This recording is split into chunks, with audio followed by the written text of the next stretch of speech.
Byline Audio.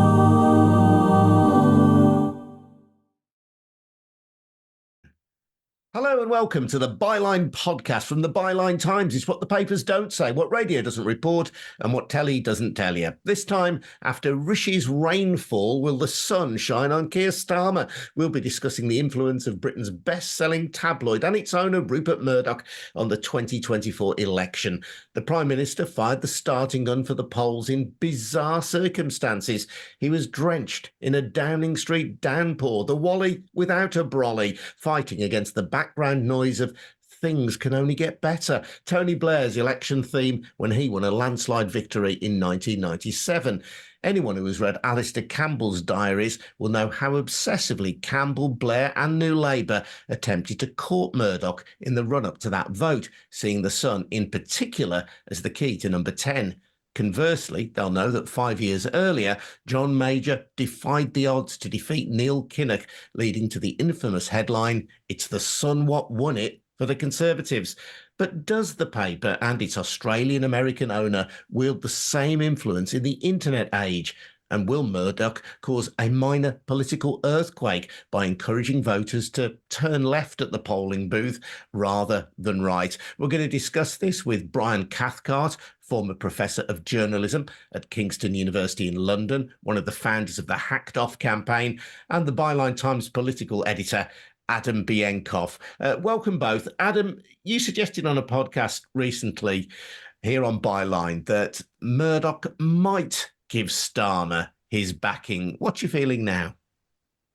Yeah, well, I think at the recent local elections, the Murdoch papers, they didn't go outright in support of the Conservatives as they have done in the past. And the editorial from the Times newspaper came pretty close to backing Labour, I would say. It's interesting, after the announcement from Rishi Sunak about the general election, the Times coverage was fairly neutral, and the Sun as well, their front page today, doesn't come down on either side at all. In fact, it just complains about the election being called at all and suggests that the public would rather be watching the Euros and Taylor Swift. It's a slightly strange front cover, to be honest. So yeah, I think for a long time now, speaking to people around Keir Starmer, they haven't expected an explicit endorsement from the Murdoch papers. But it does look like the cards are gradually going in that direction. I would not be at all surprised if, at the very least, the Times gave a sort of grudging endorsement of the Labour Party at some point before the voters go to the polls. The Sun, I think, is more of an open question. They've remained much more supportive of the Conservative Party in recent months. Interestingly, though, even the Daily Mail, which has been the most supportive of all the Fleet Street newspapers, their editorial today about the general election was again pretty non-committal on either side, was actually pretty critical of Rishi Sunak's sort of rain-drenched speech yesterday, and he even sort of left the door open to potentially the Labour Party convincing them that they are ready to run the country. So it does look like the scales of power are shifting somewhat on Fleet Street at the moment. Brian, I have to say, it speaks of a sickness in our political culture that we're even having to discuss the influence or the potential influence of one individual media baron, even today. Yes. I think, Murdoch is an extraordinary character, obviously. There's been a lot of debate through his later years about whether he's more driven by power or by money, basically, by the ability to build his companies. And I've always thought that was a waste of time. Murdoch wants the world he likes, and both of those things play equal parts in that. And he will use his power so far as at all possible to achieve those things. So, he wants to be listened to in Downing Street. He wants to influence policies. He's a very right-wing man, but he also wants to build his company and wants his company to prosper and to be seen. Very important in the media world for your product to be seen as, in tune with the zeitgeist and that kind of thing. So, Murdoch's history is, it's the Sun has always backed the winner in UK elections since Murdoch set it going. Well, that's true, but that one way of achieving that is to switch horses at the very last moment and to know you're on the right horse, and that's what he can do and may well do this time. But it's skin deep. I agree with Adam. I think it's more likely to be the Times than the Sun, and The Times will sham it for a while, but its heart will never be in it. There's an interesting precedent with Brexit. The Times nominally opposed Brexit. It was a Remainer paper, nominally. But in fact, the subsequent analysis of its coverage of Brexit showed it was far more likely to be negative about the EU in the build-up to the vote than to be positive. So, this is a very right-wing organisation, a very right-wing proprietor, a very right-wing family. They will stick with what they believe, but they will trim for purposes of appearance and for purposes of access and those sorts of things. Murdoch, I think, sees it as part of his power that these people come to him, and they can't do without him. That they want the Sun to be on their side, they want the Times to be on their side, they want the Sunday Times to be on their side, and they're always there knocking at his door. And in March, Keir Starmer paid a visit to the Sun HQ. This was a visit that you were very critical of in an article for the Byline Times. Controversial, certainly, with some elements of Labour's core support, in that ever since the Hillsborough tragedy, which the Sun newspaper infamously and incorrectly blamed on supporters at the time, under the editorship then of Kelvin Mackenzie, has been boycotted by many people on Merseyside, and indeed many people of a progressive and or socialist disposition. So to see Starmer apparently courting Rupert Murdoch in that way stuck in the craw of many people. Yes, I mean, he attended the summer party, the infamous summer party, introduced to Murdoch on his throne, as it were, by some flunky from the Sun. It's just cringeworthy. And you're absolutely right about the Hillsborough connection. There's a long-standing objection to the portrayal of women in the Sun. There's also the timing. In the last 6 months to a year, we have learned a great deal more about phone hacking in the Murdoch organisation. And as the great investigative journalist Nick Davis has written in the last few weeks, the evidence now suggests, first of all, that hacking went on much longer in the Murdoch organisation than was believed during the Leveson inquiry. That's about 5 years after it was supposed to have stopped. And the other thing is that some of this later stuff was driven, it seems, more by corporate requirements than by searching for stories. That's to say, they were hacking politicians with a view to understanding what the politicians' positions were on things to do with the future of the Murdoch organisation. That's to say, it wasn't editors driving this, but executives, by the look of it. For Starmer, this should be very uncomfortable territory, I have to say.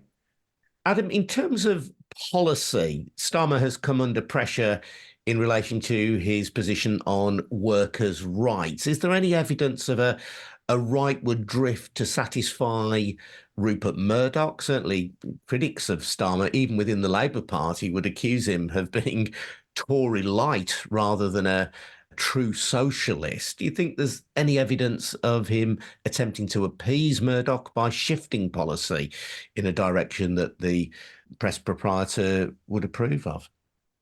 Well, there is certainly evidence of Keir Starmer dropping many of his most left-wing policies. When he was running for Labour leader, there was a whole series of pledges which have now been deleted from his website, including nationalisation of key industries. Most of those have now been dropped. One of the pledges he also made during his campaign for Labour leader was not to conduct an interview with The Sun and not to appear in The Sun. That as well has also been dropped. And now not only Keir Starmer, but other senior Labour figures are regularly featured in The Sun, regularly interviewed on their channels. Those two things have definitely happened. Whether or not that shift to the right is a direct attempt to win over Murdoch and his papers, or whether it's a judgment that's been made by Keir Starmer and his team as to where the country is, I'm not in a position to say. But it's certainly the case that those two trends have happened at the same time. There's one area where I think appeasement is definitely in evidence, and that is the Labour behaviour over the Leveson legacy, should we call it.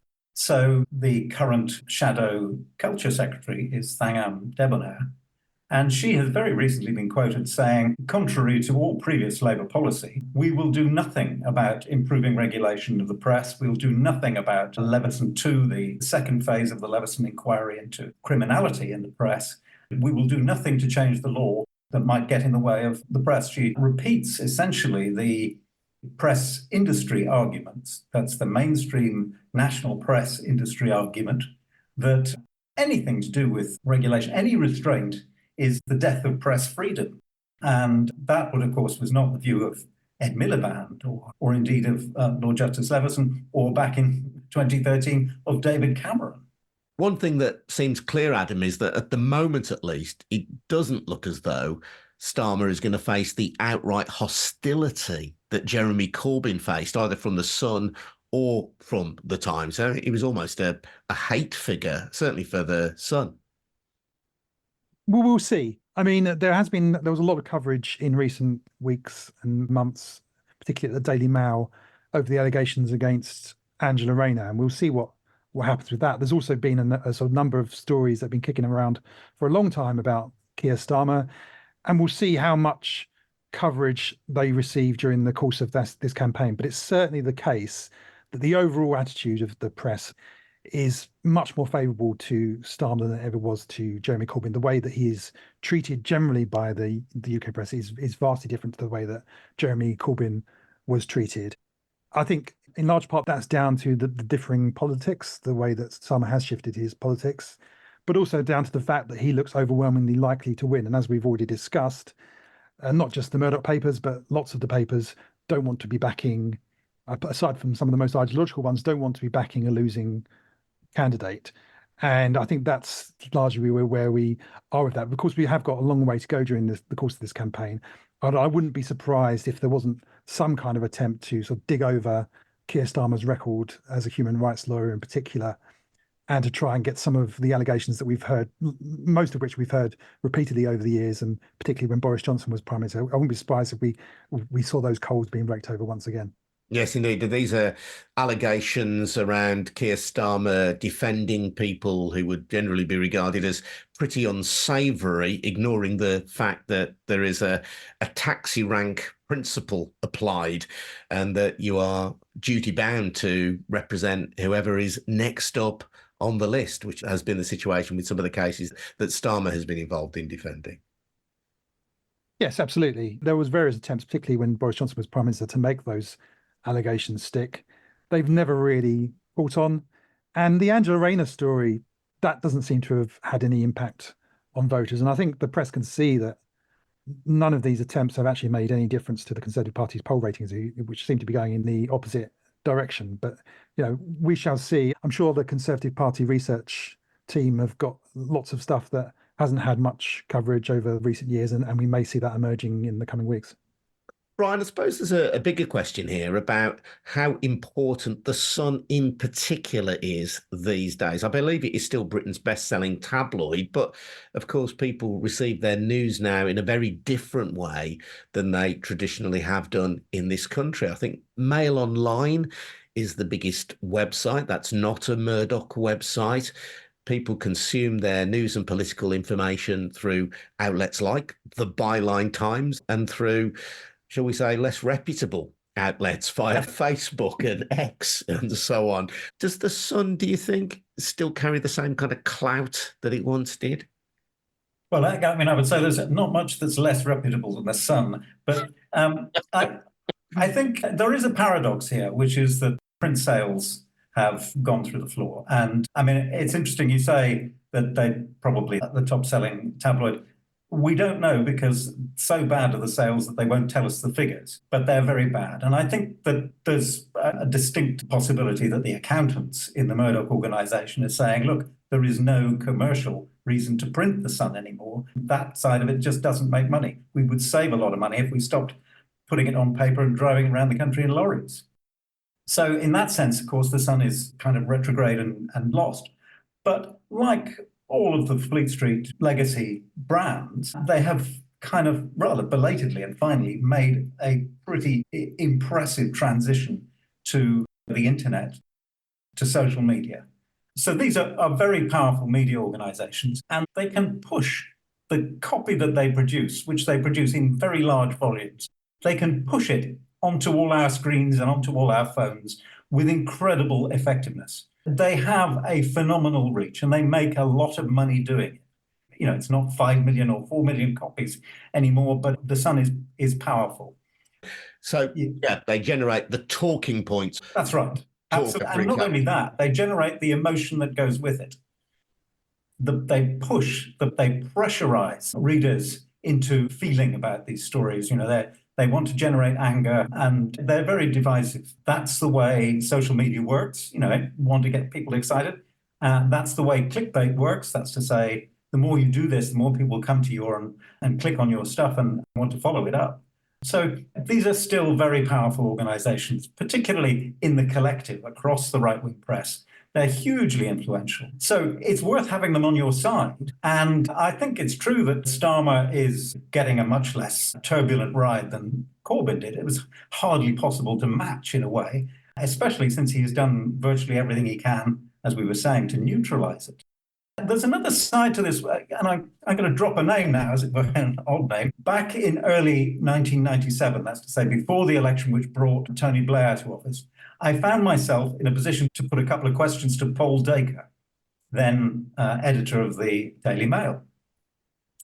And I said, look, what are you going to do? Because the major government is in a terrible mess, and it's incredibly unpopular. How is the Conservative paper of all Conservative papers going to handle this? And he said, well, it's very difficult because it's difficult for the Daily Mail to be seen to be out of touch with public opinion. And I think that's a factor that creeps across all of the papers. I think Adam was alluding to it too. Even the Daily Telegraph has to recognise that this is an unpopular government. How they respond to that is another matter. And I think responding, as it were, after the election, when the public has said its piece, will be very interesting to observe. But in the run-up to the election, they are kind of cramped by the fact that they know this is a loser, and it looks bad for them. It looks bad for them to be advocating things that haven't worked or don't work, although they wouldn't go so far as to admit that they've done that. So they are in an awkward position. There's no doubt about it. Despite the fact that they have this great power, I'm not sure they know what to do with it now. Adam, aside from The Sun in particular and The Times and Murdoch, already there is evidence of misinformation in the campaign. You've written a story for the Byline Times about an event at which Rishi Sunak appeared, and there were people there in high-vis jackets, apparently ordinary members of the public, asking questions of Rishi Sunak, but as you discovered, not ordinary members of the public. Yeah, so we have these kind of staged events, which is kind of the centerpiece of political campaigns now. One such event was at the McVitie's warehouse in Derbyshire, and Rishi Sunak appeared and surrounded himself with what appeared to be workers in the warehouse, all wearing high-vis jackets. I think some of them probably were warehouse workers, but two of the people who were called by Sunak to ask questions, despite wearing the same jackets as the workers, were not warehouse workers. I identified two of them as being local Conservative councillors who did not identify themselves. The Prime Minister did not identify them as Conservative councillors. Sky News and the BBC, who were carrying this, did not identify them as Conservative councillors. And so this is a sort of what is known as astroturfing. It's kind of creating a sense of popular support for the Prime Minister and his policies where none such support exists. One question was about the Prime Minister's Rwanda scheme and how brilliant that was going to be. And another question was about the economy and how he was going to put pounds back into people's pockets, I think was the phrase that was used. And again, nothing was mentioned by the Prime Minister or the broadcasters about who these people were. And this is a problem because the journalistic access to these events is strictly limited. Sky News themselves were thrown out of an event launching the Conservative Party campaign yesterday because there was such limited access and Sky News weren't on the list for that particular event. So they were literally thrown out of the event by security guards.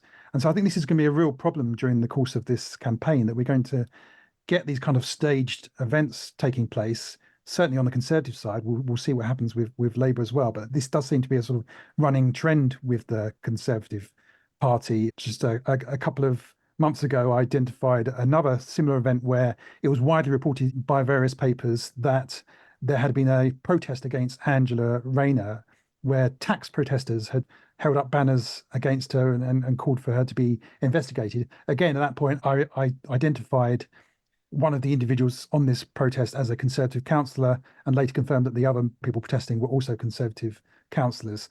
And again, this story just went sort of rife through Conservative supporting newspapers. without any of them revealing who these individuals actually were, even after we at Byline Times exposed the identity of these people. So I think that this is definitely a trend of misinformation and sort of astroturfing public opinion that we're going to have to keep a close eye on over the course of this campaign.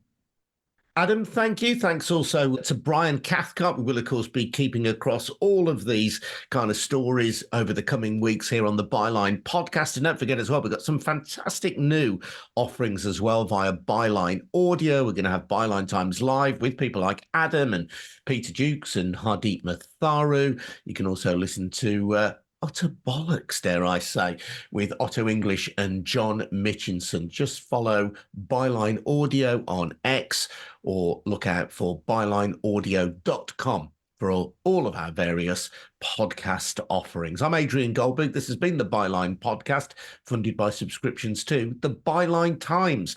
If you want to take out a subscription, head over to bylinetimes.com. You'll get a great monthly newspaper featuring some of the best of our online content and stuff that you can't read anywhere else. This has been a We Bring audio production made in Birmingham for the Byline Times. We'll see you again soon. Cheers now. Bye-bye.